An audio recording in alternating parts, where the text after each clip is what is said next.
Confirm হওয়া গিয়েছে তখনই কিন্তু আমাদের পুরো টিম, আমাদের ম্যাজিস্ট্রেট সহ এবং গোয়েন্দা সংস্থা টিম, পুলিশ সবাই এসে কিন্তু এগুলো জব্দ করতে আমরা সক্ষম হয়েছি। আমাদের কাছে আরও কিছু ইনফরমেশন ছিল, আমরা সেখানেও গিয়েছি, সেখানে অবশ্য পুরোপুরিভাবে আমরা তেল পাইনি। এখানে আমরা 25,000 লিটার তেল পেয়েছি। ইতিমধ্যে আমাদের জেলা প্রশাসন আমরা ইতিমধ্যেই প্রায় 31,000 লিটার তেল আমরা জব্দ করেছি।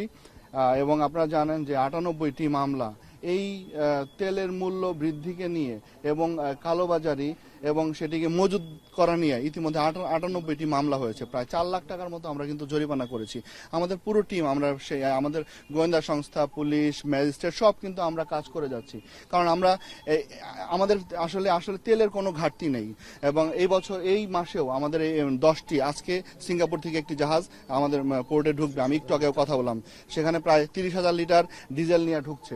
তার মানে কি, আমরা কিন্তু আসছে তেল, এবং এই মাসে 10টি জাহাজ আজকে চট্টগ্রাম বন্দরে আসছে। সুতরাং তেলের কিন্তু কোনো ঘাটতি নেই। এবং আপনারা জানেন যে বাংলাদেশের ডিজেলের যে চাহিদা আছে তার কিন্তু এই 112 মানে প্রায় 12,000 মেট্রিক টনের মধ্যে 1,000 মেট্রিক টনের মতো চাহিদা শুধু এই চট্টগ্রাম 1,000 থেকে।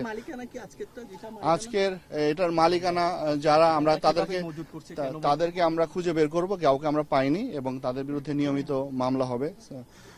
1974 সালের যে বিশেষ ক্ষমতা আইনে তাদের বিরুদ্ধে মামলা হবে, এবং আমরা মামলা হওয়ার পরে তাদের বিরুদ্ধে ব্যবস্থা গ্রহণ করব।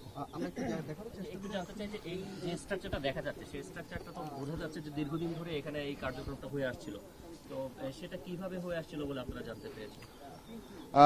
আমরা আসলে যখন থেকে তেলের ক্রাইসিস সারা বিশ্বে শুরু হয়েছে, তো যেখান থেকে তেলের, আপনারা জানেন যে এবার এই যুদ্ধের কারণে বিশেষ করে অকটেনের আমাদের কিন্তু ক্রাইসিস নাই, কিন্তু মানুষের মধ্যে একটা আতঙ্ক থেকে তারা অধিক পরিমাণে তেল মজুদের একটা টেন্ডেন্সি তাদের মধ্যে হয়েছে।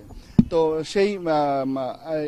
সেই দিক থেকে যারা তেলের ব্যবসা করে তারাও কেন যেন একটু অধিক পরিমাণে একটু মজুদ করে তারা মনে করছে যে এটা আমরা যদি বেশি দিন রাখতে পারি, এরপরে যদি দাম বেড়ে যায় তখন তারা একটা বিজনেস করবে। এই যে একটা অসৎ একটা মেন্টালিটি, যখন তারা এই অসৎ মেন্টালিটিটা তাদের মাথায় এসে তখনই কিন্তু তারা এই কার্যক্রমগুলো শুরু করেছে। এবং আমরা যখন এটা বুঝতে পেরেছি, আমরা কিন্তু তাদের বিরুদ্ধে কার্যক্রম গ্রহণ করছি, এবং তাদের বিরুদ্ধে আমাদের মামলা হচ্ছে। আমি তো বললাম ইতিমধ্যে আমাদের প্রায় 98টির মতো মামলা হয়েছে। আমরা আপনাদের মাধ্যমে শুধু এতটুকু আমরা বলবো যে যারা এই মানুষকে, দেশের শান্তিকামী মানুষকে তারা এই ইসের মধ্যে টেনশনের মধ্যে রেখে এবং তারা তাদের ব্যবসা, অসৎ ব্যবসা তারা হাসিল করতে চায়, তাদেরকে আমরা সতর্ক করে দিতে চাই।